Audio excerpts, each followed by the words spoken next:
With the new election some days away, I decided it was time to talk to the people and see what they had to say.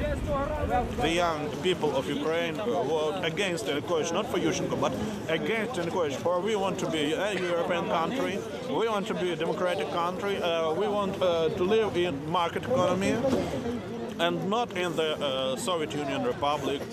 We supported the democracy in Ukraine. Yeah. We don't want the man who was 2 times in prison, who can't speak Ukrainian, who is supported by criminals. We don't want him in the power. I saw some small demonstrations by Pora, which is a nonpartisan organization dedicated to ensuring the voting process is conducted fairly. I was surprised to see such an active participation and mobilization of youth.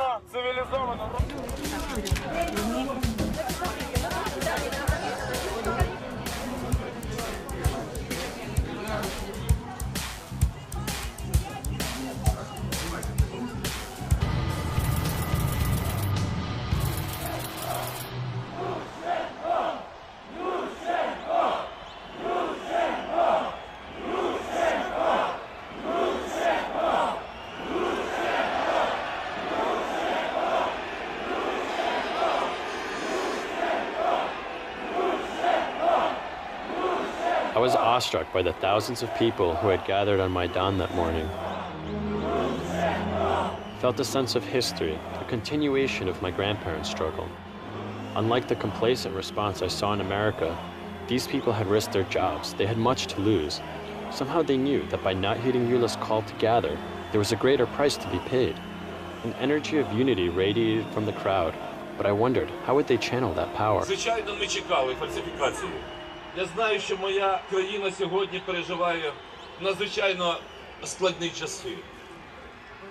Я знаю, що сьогодні твориться велике зло у моїй країні для того, щоб продовжити панування злочинців.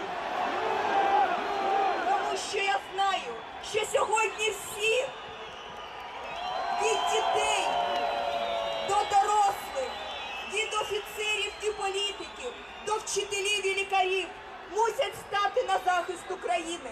Я хочу запитати у вас, чи зможемо ми з вами утримати перемогу?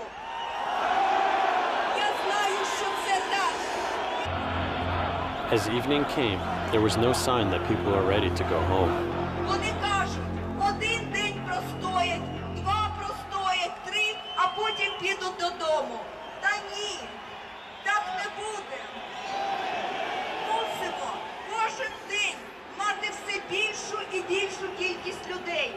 Людей сильних, невтомлених, які готові зранку до вечора захищати себе, захищати Україну. То тоді у нас не залишиться нічого, ніж іти до адміністрації президента, перекривати дороги, аеропорти, брати главпочтамти.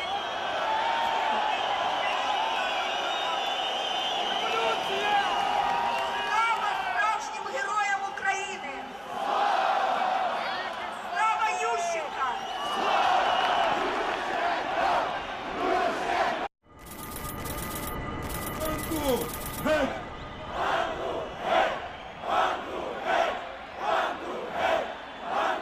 The next day, the movement continued to grow. Hundreds of thousands were now flooding the Maidan, despite freezing temperatures. I was stunned by the sheer number of people and frustrated that I couldn't capture it all in my camera frame.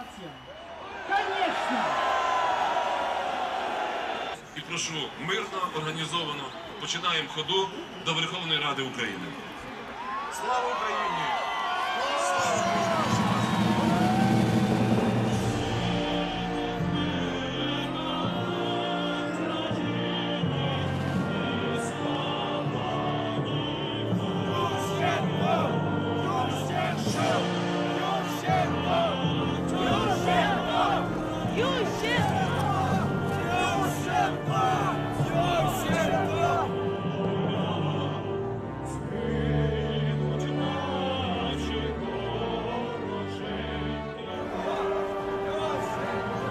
These were leaders who led by example, and not only talked the talk, but literally walked the walk.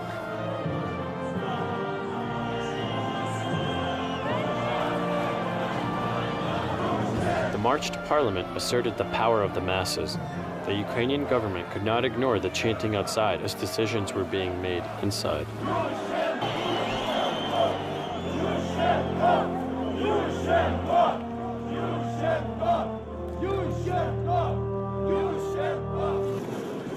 Really amazing. We were 1 million, more than 1 million people were near the parliament there. What we have shown today is that we are not going to leave this place until we win, because mafia the former government have falsified elections, and everyone understands this.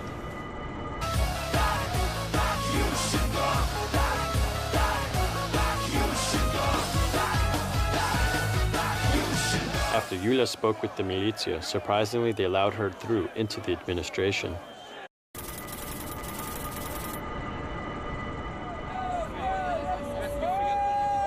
I heard that a large number of Yanukovych supporters had gathered outside the Central Election Commission to await the results. I wanted to hear their... Постанова Центральної виборчої комісії від 24 листопада 2004 року номер 1265 про оприлюднення результатів виборів президента України скасувати.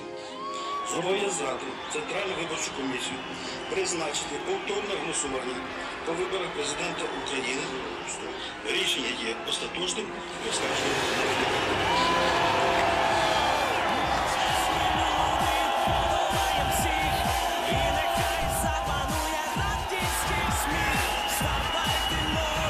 As I watched this well-deserved celebration, I couldn't help but wonder what would have happened in America if the people took to the streets and demanded a full recount, or even a revote.